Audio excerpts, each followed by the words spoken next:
কালী পুজোর দিনে এইভাবে আপনারা খুব সহজেই চিকেন বানিয়ে নিতে পারেন। চিকেন সবাই পছন্দ করে, কিন্তু একদম ঘরোয়া পদ্ধতিতে একদম তেল মশলা কম দিয়ে চটজলদি আমরা চিকেন তৈরি করে নিতে পারি। নমস্কার বন্ধুরা, বেঙ্গলি নাগরাতে আপনাদের সবাইকে স্বাগত। তা চলুন শুরু করা যাক। এই হাঁড়ি একটা আমি বড় দেখে নিয়ে নিয়েছি, এতে আমি বিরিয়ানি বানাই, এতে আমি চিকেনটা আজকে বানাবো। প্রথমে আমি সর্ষের তেল দিয়ে দিয়েছি, 1 কাপের মতন সর্ষের তেল 1.5 কিলো চিকেনে।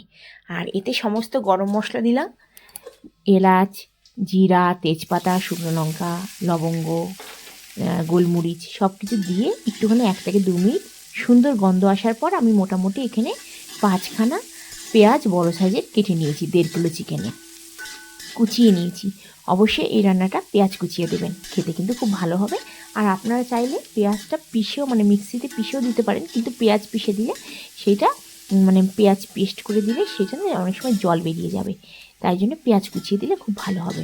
পেঁয়াজটা দেওয়ার পর আমরা 4 থেকে 5 মিনিট হাই ফ্লেমে একদম ভেজে নেব।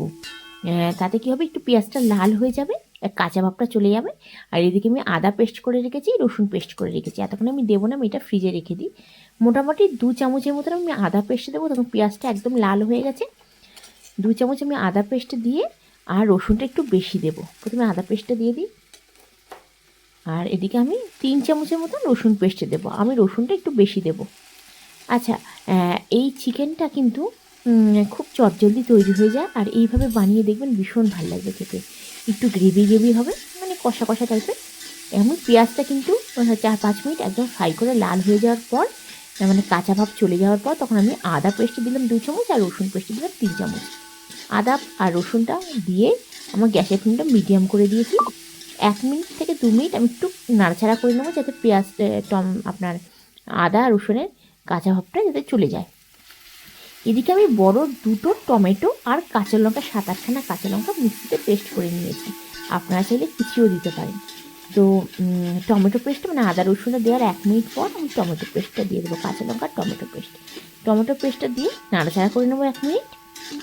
তারপর আমি এর মধ্যে মশলা দেব। এই চিকেনটা খেতে ভীষণই ভাল লাগে। আর আমি চিকেনের মধ্যে আমি দেখাবো আপনাদের, চিকেনের মধ্যে নুন হলুদ মাখিয়ে আমি রেখে দিয়েছিলাম 2 ঘন্টার জন্য। আচ্ছা, এবার আমি এখানে দিলাম 1/2 চামচ হলুদ পাউডার, 1 চামচ দেবো জিরা পাউডার, 1/2 চামচ দেবো কাশ্মীরি মির্চ ভালো রঙ আসার জন্য, কাঁচা লঙ্কা পেস্ট তো দিয়েছি। আচ্ছা, এবার দেবো নুন দিয়ে দেবো। আমি কিন্তু চিকেনেতে নুন মাখিয়ে রেখেছিলাম, তাই জন্য আমি নুন দিলাম 1/2 চামচ। আর এখানে জিরা পাউডার দেবো 2 থেকে 3 চামচ। আমি 1 চামচ দিয়েছি জিরা পাউডার, ধনে পাউডার দেবো আমি 2 চামচ আমি ধনে পাউডার দিলাম। 1 চামচ জিরে পাউডার, 2 চামচ ধনে পাউডার, 1/2 চামচ হলুদ গুঁড়ো, 1/2 চামচ কাশ্মীরি মির্চ, 1/2 চামচ নুন।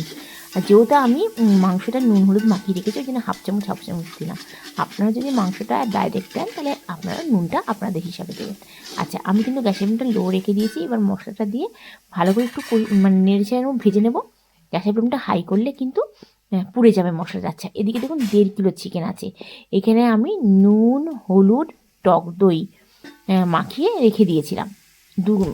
3 ঘন্টার মতন মাখিয়ে রেখে দিয়েছিলাম। আপনারা চাইলে ডাইরেক্ট দিতে পারেন, কিন্তু নুন হলুদ আর টক দই মাখিয়ে রেখে দিলে, পারলে একটু লেবু দিলেও বেশ চিকেনটা বেশ সফট হয়ে যায়। এটা মোটামুটি 1.5 কিলো চিকেন আছে, তাতে আমি 6খানা মতন পেঁয়াজ দিয়েছি বড় সাইজের। আচ্ছা, এবার আমি কি করব, চিকেনটা দেওয়ার পর কিন্তু আমি ভালো করে কষিয়ে নেব। এবার গ্যাসের ফ্লেম কিন্তু আমি হাই করে দিয়েছি, লোতে ছিল, তারপর আমি হাই করে দিয়েছি। হাই করে কিন্তু 4-5 মিনিট সময় ধরে আমি কষিয়ে নেবো। আমি এই যে হাতে যেহেতু ফোনটা আছে, সেহেতু একটু অসুবিধা হচ্ছে, খুন্তি দিয়ে আমি ভালো করে আগে একটু ভালো করে মাংসটাকে নেড়ে নেব। এই হাঁড়িটার মধ্যে আমি বিরিয়ানি বানাই, আর যেহেতু চিকেনটা একটু বেশি ছিল, ওই জন্য আমি ভাবলাম যে আজকে হাঁড়িতেই বানাই। প্রত্যেকদিন তো আমি কড়াইতে বানাই, কিন্তু এটা আমি হাঁড়িতে বানাই। দেখুন, গ্যাসের ফ্লেমটা আমি হাই করে চিকেনটাকে ভালো করে কষিয়ে নেব।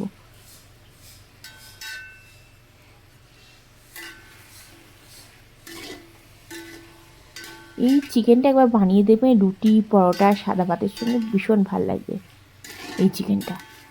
আচ্ছা, এবার আমি কি করব, গ্যাসের ফ্লেমটা লো করে দিয়েছি, আর লো করে আমি ঢাকা দিয়ে 4 থেকে 5 মিনিট রেখে দেবো। লো করে দিয়েছি, হাই একদমই করবে না, তাহলে কিন্তু মশলাটা জ্বলে যাবে। দেখুন 4 মিনিট পর আমি ফিরে আসছি। 4 মিনিট পর দেখুন মাংসতে কিন্তু অনেকটা একটু জল জল বেরিয়ে গেছে। দেখুন তেল তেলও হয়ে গেছে, জল জলও বেরিয়ে গেছে।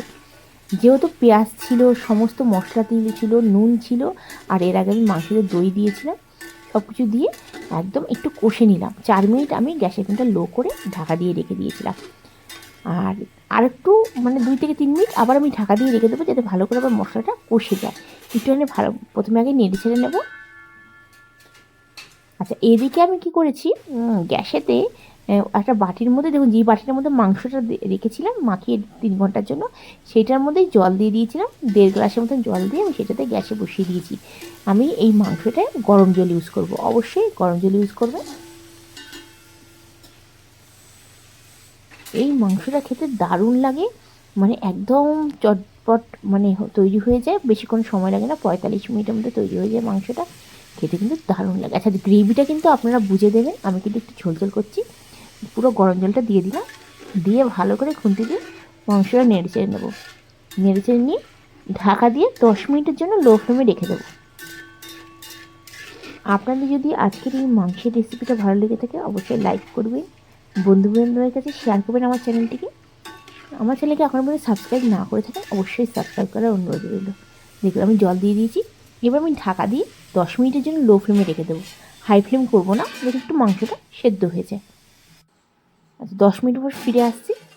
দেখুন মাংসটা একদমই হয়ে গেছে, অনেক দেখুন জল বেরিয়েছে, মানে জলটা শুকিয়েও গেছে, তেল বেরিয়ে গেছে দেখুন সাইড দিয়ে। এবার আমি কী করবো, 1 মুঠো কসুরি মেথি দিয়ে দেবো। এই মাংসটা কসুরি মেথি দিয়ে করবেন, দারুণ লাগে খেতে। অবশ্যই কসুরি মেথি দেবেন, আর যদি পারেন একটু ধনে পাতা কুচিও দিতে পারে। কসুরি মেথি দেওয়ার পর 1 মিনিট থেকে 2 মিনিট আমি একটুখানি ফুটিয়ে নেব। তারপর আমি 1 চামচ মতন গরম মশলা দেবো।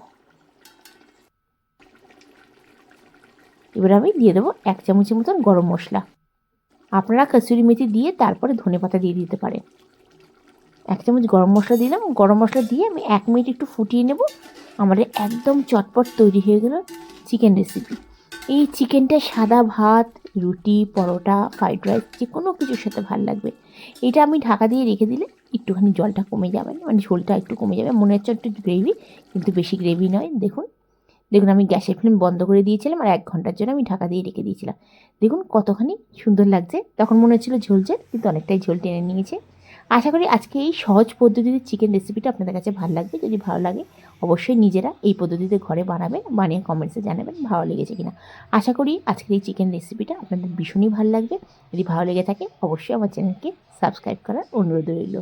আপনারা ভালো থাকবেন, সুস্থ থাকবেন, এই কামনা করে আজকের ভিডিওটা শেষ করছি। আজকে দিওয়ালি, কালী পুজো খুব সহজেই বানিয়ে নিতে পারেন। ধন্যবাদ।